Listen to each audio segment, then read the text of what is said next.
নাজমুল হোসেন শান্ত আঙুলে চোট পেয়েছেন এক সপ্তাহের মধ্যে দুইবার, অর্থাৎ গত 7 দিনে দুইবার আঙুলে চোট পেলেন নাজমুল হোসেন শান্ত। প্রথম টেস্টে শান্ত 2টা সেঞ্চুরি করেছেন, সেটাও আঙুলের ব্যথা নিয়ে। ধারণা করা হচ্ছিল কলম্বো টেস্টে পুরোপুরি ফিট শান্তকে পাওয়া যাবে, অর্থাৎ শান্তর আঙুলে যে ব্যথাটা ছিল সেটা হয়তো থাকবে না। তবে সেই আশাই থেকে গেল।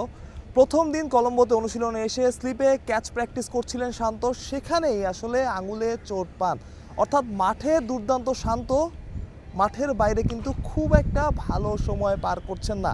ঠিক এই সিরিজের আগে হুট করে ওয়ানডেতে অধিনায়কত্ব হারিয়েছেন এবং অনেকে বলাবলি করছিল শান্তকে নাকি জানানো হয়নি, অর্থাৎ শান্ত জানেনও না তিনি আর ওয়ানডের অধিনায়ক নেই।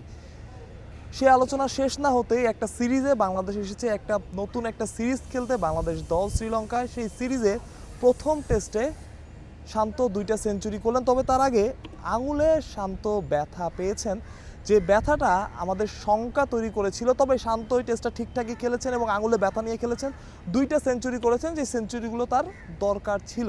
এই গল্পগুলো তো সবারই জানা। তবে নতুন খবর যেটা হয়তোবা আপনাকে এখন আমি বলছি, শান্ত আজও আঙুলের চোট পেয়েছেন এবং সেই চোটটা কিছুটা হলেও শঙ্কার জন্ম দেয়। কারণ আজকে শান্ত কিন্তু একটা বলও ব্যাটিং করে নাই, অর্থাৎ প্রথম দিনের অনুশীলনে শান্ত ঘুরেছেন, কথা বলেছেন, প্রেস মিট করেছেন, কিন্তু কোনো রকম বল তিনি ফেস করেননি, অর্থাৎ ব্যাটিং অনুশীলন করেনি। তবে একটা ভালো খবর, দল সংশ্লিষ্ট অনেকের সাথে অফ এয়ারে কথা বলে জানা গেছে শান্ত চোটটা হয়তো বা অত গুরুতর না। তারা আশা করছেন আগামীকাল থেকে হয়তোবা শান্ত মাঠে থাকবেন এবং অনুশীলন করবেন পুরো দমে এবং প্রথম টেস্টটাও খেলবেন। দলের এমন একটা সময়, এমন একটা ইনফর্ম প্যাটার্নকে হারানো তো চারটিখানি কথা না।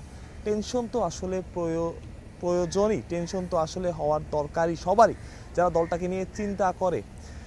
তবে নাজমুল হোসেন শান্ত, যেটা বলেছিলাম, মাঠের বাইরের অনেক ইস্যুতে নাজমুল হোসেন শান্ত নামটা চলে আসছে।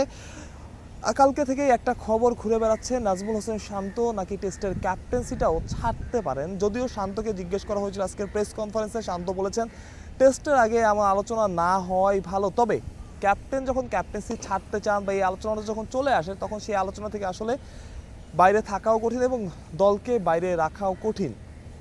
শান্ত ক্যাপ্টেন থাকবেন কি থাকবেন না সেটা আসলে পরের ব্যাপার।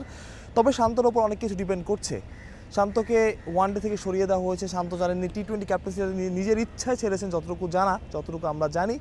কিন্তু যখন ওয়ানডে থেকে শান্তকে সরিয়ে দেওয়া হলো, তখনই কিন্তু সেই ভাঙনের সুরটা বা সেই অসন্তোষের গল্পটা শোনা যাচ্ছিল এবং অনেককে অনেক রকম লেখা লিখতে দেখেছি যে একজন ক্যাপ্টেনকে কি এভাবে সরানো যায় কিনা, সেটার প্রভাবে কি শান্তর উপর পড়েছে।